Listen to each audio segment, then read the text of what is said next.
Hey everybody, it's Jason Blaha here. Now that my two informative videos are done for the day, it's time to talk about current events in the online fitness community. And I have had a lot of people ask me to cover this. They're like, Jason, we want you to talk about Strap-On Destiny's 1,005-pound Jefferson rack pull.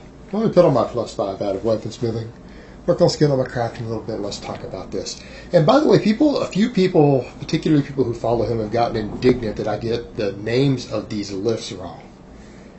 Guys, at a certain point, when you start doing every oddball, screwball, weird exercise out there that no one does or practices, expecting people to remember the names of all of them or know what they're called is a little ridiculous. You know, do we even have a name for doing reverse band, slingshot, touch and go ass off the bench press? I mean, do we need a name for this? Are we going to call that the Strap-On Destiny press? That's what we should name. You call it the reach around. We could call it the reach around. I mean, do we need to start naming also a Jefferson rack pull without a lockout? Skips the lockout because he always skips the lockout on all these heavy partials. But here's kind of the point we're going to come to with some of this. I'm going to make some everything everyone agrees legitimate criticism. And it's interesting that you're seeing more of these oddball screwball lifts getting popularized by a few YouTube channels, and I myself have gone back to the most conventional, normal, plain Jane basic exercises known to man in which we have universal strength standards. What do you guys see me doing these days? Stuff that you can find strength standard charts for everywhere, all over the internet, for all tons of sports, not just powerlifting. You guys see me what? Pause benching, deep squats, conventional deadlift, strict standing press. It's also called the press. It used to be a very, very competitive lift. A couple different strength sports. But, I'm back to doing all these things that have strength standards, and then other people want to do all this oddball stuff. And here's the thing. People say, well, what do you mean? There's a reason people want to do oddball lifts that don't have strength standards, so that they don't have to admit that they aren't strong. As strong as they might want their audience to believe. These are showboat lifts done for a reason. I'm going to jump into how you can showboat on them in a second, but they're showboat lifts.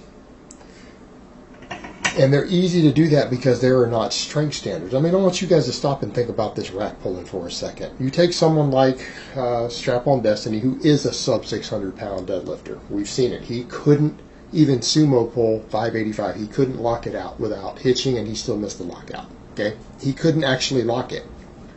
So he's a sub 600-pound deadlifter. There's nothing wrong with being sub 600. I'll be honest. Any of you guys out there, once you deadlift at least 500 pounds, you're a pretty decent puller. Hell, if you're really short and you deadlift 450, I'm going to say you're a pretty decent puller. Okay, so that's not a mockery in any way. But the point is, if you guys were to take someone who actually deadlifts 700 pounds and they were to go train some of these lifts, like a legitimate 700-pound deadlifter, and they went and trained these lifts, do you think they would only hit the numbers that Strap-On hits? Because here's how these exercises work. They're done to show off because no one trains them. There's no strength standard, so there's no one to compare yourself against, so that people don't know how to judge if you're really strong or not. And you take something like one of these Jefferson, I guess that's the one where you hold it between your legs like a big dick. You take one of these Jefferson lifts and you pull it less than one dick length. And, you have a lot of weight on the bar, so you must be really, really, really strong. Now, when you're belted up, strapped up, using a bent bar, everything else. It reminds me, I want to implement a new rule. We're going to implement from now on, and I'm going to popularize this. We're going to call it the dick length rule. And the dick length rule states that any lift in which the barbell or the weight's involved, because it could be a machine, it could be plates, it could be cables. There's different lifts. We don't have to just be prejudiced and only talk about barbell lifts, right? Even though that's what I like to talk about. We don't need to be confined to that. But it states that if you do not move the weight at least one dick length, the lift is invalid. We could apply that to certain ultra-wide, super arch bench press too, couldn't we? But if you don't move it a full dick length, the lift is invalid automatically. Thrown out. Irrelevant. And that's reasonable, because moving a weight a very, very short distance isn't as difficult as you would think, particularly when you got leverage advantages. Not as hard as you think. But back to the point. When you do oddball lifts like this, yes, people see very dramatic strength increases. Why? Because they're partials, and it just takes you a few weeks of training them to get used to the heavier load itself. It's not that it's harder to do, you're just not used to doing that range of motion with those weights, because normally we usually do a lift through a long range of motion, and it has certain parts that are harder than others. Those are the easier ones, but we're not used to moving that weight through that distance. So people have this assumption that, oh, well, if you add weight, you're recruiting more muscle fibers. No, you're actually not. You recruited more muscle fibers with 100 pounds lighter when you were doing the full range of motion. But let's say you take a 600-pound deadlifter and you have them do a certain type of rack pull, whatever height above the knee starting. Someone who deadlifts 600 pounds, they might only be able to get 700 pounds the first time they try it. Because normally they're only used to having 600 on the bar. You put them into a position to where they have better leverages. It's easier to pull it. Better bone leverage is what happens. They can add 100, but they kind of fatigue out because they're not used to that weight through that area at all. Then they get better at it. Next time they come in, they can pull 750, then 800, then 850, then 900. But the thing is, because the muscles themselves are already strong enough to do that, they already have the muscle fibers required to do that, you will see this enormous jump in weight once they learn the motor pattern to pulling the heavier weight through that area. And once the motor pattern adapts, you learn the skill of it. You don't require any additional hypertrophy to do that. And usually what you're going to find, sometimes pulling a partial with 900 pounds through a very short extended range of motion, even for reps, doesn't stimulate any additional muscle fiber stimulation than what you got with 600 through the full range of motion. You end up using the same muscle fibers. So what you ultimately get is an exercise that's higher risk, doesn't give you any additional hypertrophic potential over doing a normal lift, and in some cases you have less potential because you have less availability of muscle fibers when you start shortening down the moment arms involved. In some cases you do have less access to fewer muscle fibers. Depends on the lift, depends on the muscle involved. But ultimately it's a showboat lift that ends up ruining bars, damaging bars. We'll get to that in a second. That is gym owners pissed. Damaging equipment, potentially risky for you because, again, excessive axial loading and things requires sometimes additional equipment and straps and all sorts of stuff. And ultimately doesn't make you any bigger or stronger than just doing the normal exercise would have. And in some cases, doesn't make you as big. You might only gain 95% of the size you might have gained doing the longer exercise. And you don't get stronger. In fact, what you find when you take the 600-pound deadlifter and they come in and do this and they build up to 900 pounds on this above-the-knee rack lockout, if they haven't deadlifted, let me ask you guys, if they go from being able to do 700 pounds on it for 1 to being able to do 900 pounds on it for 3, did they get stronger? No, they only learned the motor unit learning and the skill of pulling a heavy weight through that short range of motion. When you put them back on the deadlift, if they haven't done appropriate exercises, sometimes their 600-pound deadlift turns into a 580 deadlift.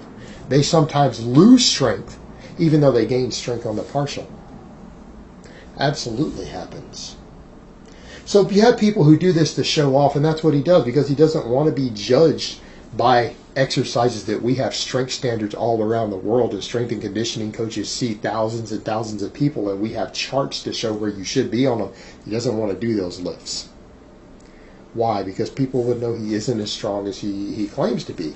And in so doing, it would be harder to sell programs. It would be harder to sell programs. You know, and the other thing... Yeah, rip people off. And the other thing is, you come over to the point of people need to understand, if you keep doing this and you change exercises over and over and over, yeah, he keeps getting stronger at the new exercise because he's doing some new partial. And it's like he has to learn the skill of it. So you see him, man, I increased 100 pounds on this exercise. I increased 150 pounds on this exercise. Yeah, because it started with a partial and maybe whatever reverse band, double over band, chain, reverse band, slingshot lift you were doing. And once you learn the skill of it, obviously because you're moving it through a partial, you get stronger at it quickly. But ultimately, it doesn't give any more hypertrophy potential.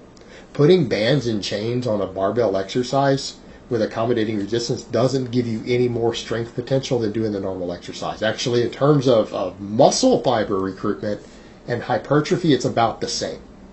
In other words, you're doing your 5-rep max for whatever 4 sets, 3 sets on, say, a bench press with bands or chains. You're going to get the same muscle fiber recruitment as if you had actually bench pressed normal. You're going to get similar muscle fiber recruitment your 5-rep max without the bands or chains, because it's still effort and workload that you've done.